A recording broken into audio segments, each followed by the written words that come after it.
We've just learned how to tell what intermolecular forces a molecule has. It turns out that plays a critical role on the properties that molecule has. For example, on boiling point or melting point. The temperature at which things boil or melt depends on how strongly they're attracted to each other, and that's the focus of this lesson. So let's take a look at intermolecular forces and how that impacts boiling point and melting point.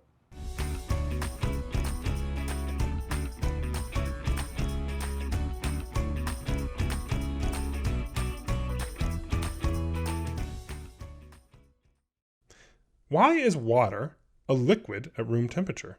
Have you ever thought about that? Water is a liquid, meanwhile, the wood table that might be around you is solid, and it turns out that lighter fluid, which is made of butane, when you let it out into the atmosphere, is a gas. So why are things different phases at the same temperature? What determines the temperature at which they change from one phase to another? Well, it turns out it all has to do with intermolecular forces. Let's review now intermolecular forces. Remember that there are three intermolecular forces we've studied. The first is dispersion, which are attractive forces that all molecules have. So every single molecule, no matter what, has dispersion. Some molecules have dipole forces. The ones that have dipole forces are always polar. So if a molecule is polar, then it has dipole forces. Lastly, we have hydrogen bonds. Those are polar molecules. So if it has hydrogen bonds, it's automatically polar, and it has a special type of bond in it. Hydrogen is directly bonded to oxygen, nitrogen, or fluorine. So if hydrogen is directly on one of those three atoms, then we have hydrogen bonding. And remember that our intermolecular forces get stronger as we go down this list. So the strongest intermolecular force on this list is hydrogen bonds, and the weakest is dispersion. Now, the intermolecular forces hold molecules together. So this dotted line here is talking about the forces between our two HCl molecules. Those are intermolecular forces, the forces between molecules. We can distinguish that from intramolecular forces, which are the forces within a molecule. So here we have this line pointing to our covalent bond. So our covalent and ionic bonds are intramolecular forces, and the attractive forces between molecules are the intermolecular forces. Well, let's think about why intermolecular forces would play a role in determining the phase that something exists at. Well, remember, when we think about gases or liquids, they look really different. So way down here, we have a liquid ocean, a bunch of liquid water, and we see this representation of these liquid water molecules, and notice they're really close together. If we want to go ahead and separate those and make a gas, they'll be really far apart. So gas molecules are far apart. And if I think about it, what I'm doing when I say boil something is going from that liquid to that gas. And that means that I'm going to have to pull those molecules apart. The stronger the intermolecular forces are, the harder it is to pull those water molecules apart. So that turns out to be why some substances are liquid at room temperature and others are gases. It depends on how strongly held together they are by their intermolecular forces. Okay, now let's think back about water and butane. Butane, remember, is that lighter fluid that's a gas at room temperature, where water is a liquid. If we want to think about the strength of their intermolecular forces, we can just identify what intermolecular forces they have. And so we have a little checklist here. First of all, does water have dispersion? The answer to that is yes. It has dispersion because all molecules have dispersion. It's an attractive force that all molecules have. Does it have a dipole? Is it polar? Well, here we would need to remember how to determine if a molecule is polar. To do that, we have to first have a polar bond and we have to have asymmetry. But a trick here is just to know that when we have hydrogen bonds, it is polar. And remember, our standard for hydrogen bonds is hydrogen directly on oxygen. And here we have hydrogen directly on oxygen. And so that means we have hydrogen bonds, and so that means it must be polar and have a dipole. If you want to go in more detail through how to determine if a molecule has dipole forces, then I'd go a few lessons back and review the intermolecular forces lesson, and then maybe a few lessons back further and review the polar lesson if you're stuck on that. So water has all three of those intermolecular forces. All right. Meanwhile, butane has just carbon and hydrogen. And here's a tip, a really important tip for this topic. If you have just carbon and hydrogen, it's always nonpolar. And that's because the electronegativity difference between carbon and hydrogen gives you a nonpolar bond. So carbon, if we looked up its electronegativity, is about a 2.5, and hydrogen is a 2.1. And so when we take the difference between those two, we get 0.4, which is not enough to make it polar.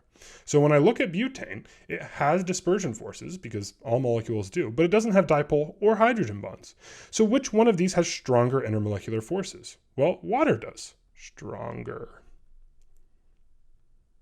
So it has stronger intermolecular forces. And if I want to try to pull a bunch of water molecules apart, that takes more energy, which is only available at higher temperatures. Meanwhile, butane has weaker intermolecular forces, and so even at room temperature, there's enough energy to pull them apart. Okay. So now if we want to understand the differences between water and butane, we have to understand their different intermolecular forces. We saw that water has all three of those intermolecular forces, and that turns out to give it a relatively high boiling point, 100 degrees Celsius. So that's the temperature you have to get water to before it would become a gas. Meanwhile, butane has relatively few intermolecular forces that are weak, and it has a boiling temperature of -1 degree Celsius. So that means if you did put butane in the freezer, it could become a liquid. But anytime it's at room temperature, it's going to be a gas. Remember, room temperature is about 20 degrees Celsius. Okay, so stronger intermolecular forces then always lead us to a higher boiling point. And that's a really important point for this lesson. If you have stronger intermolecular forces, your boiling point is going to be higher.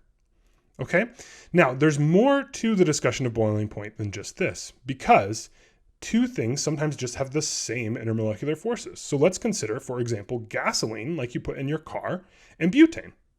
Both of them, if we look at the molecules, are just long chains of carbon and hydrogen. And that means they're both nonpolar and have only dispersion forces. But if we look at their boiling point, gasoline has a boiling point of 126 degrees Celsius, pretty warm, even higher than water. Meanwhile, butane has a -1 degree Celsius, as we pointed out before. So why is it that gasoline has such a higher boiling point? Well, it turns out to do with the size of our molecules. Bigger molecules have stronger intermolecular forces. And that's because dispersion forces have to do with the flow of electrons all around a molecule. And the more electrons there are, the more attractive forces we can have between them. So that turns out to make gasoline, right here, a liquid at room temperature. Meanwhile, as we've said several times, our butane is a gas at room temperature. And by that I mean gas phase, not gasoline. Now you might be a little perplexed as to why gasoline could have a higher boiling point, 126 degrees Celsius, than water.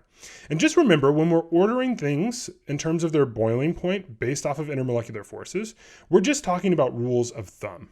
Because if you get really, really big molecules with really, really strong dispersion forces, like we have here in the case of gasoline, that can actually overpower then the strength of the intermolecular forces we saw in water, even though they had hydrogen bonds. So these are just rules of thumb.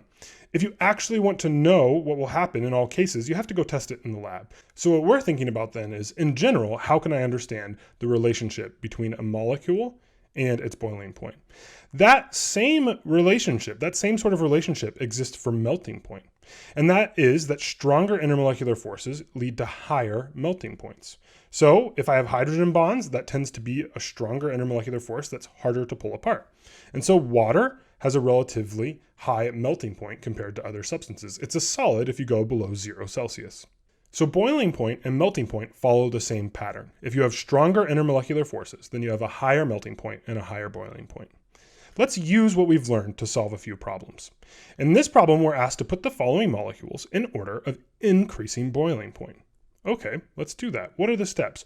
Well, first we need to determine if it's polar or not. Then we want to identify the intermolecular forces present. Then we'll use size as a tiebreaker if we need to. And lastly, we'll put our molecules in order of increasing intermolecular forces and boiling point. Okay, let's go down the list. First, CO, or carbon monoxide. Well, we need to decide if it's polar or not. It's certainly going to have dispersion forces, like all molecules do, but to decide if it has a dipole force, we need to decide if it's polar or not. And there we could look up the electronegativity values of oxygen, which would be 3, and of carbon, which is 2.5. And when I take the difference, I get 0.5. And remember, anything with a 0.5 or greater difference in electronegativity is polar. And so, since it's polar, it has dipole forces. So that has dispersion forces and dipole forces. Does it have hydrogen bonds? Well, there's no hydrogen, so no, it doesn't have hydrogen bonds. Okay, let's go on to C2H6. Okay, C2H6 has only carbon and hydrogen. Will it have dispersion? Yes, everything has dispersion. Will it be polar? Well, no, it won't be polar because it has just carbon and hydrogen. And really important that you remember, if you see just carbon and hydrogen in a molecule, it's going to be nonpolar because the difference in electronegativity is not great enough. So that means C2H6 is just going to have dispersion. Similarly, CH4 is going to have dispersion because all molecules have dispersion. And secondly, we're going to remember that it's nonpolar because it's just carbon and hydrogen. And so it doesn't have dipole forces. It also doesn't have hydrogen bonds because hydrogen isn't directly bonded to oxygen, nitrogen, or fluorine. Okay, lastly, water. Water has dispersion like all molecules do. It is polar because the difference between oxygen and hydrogen is about 0.9. So it's polar. And it has a hydrogen bond.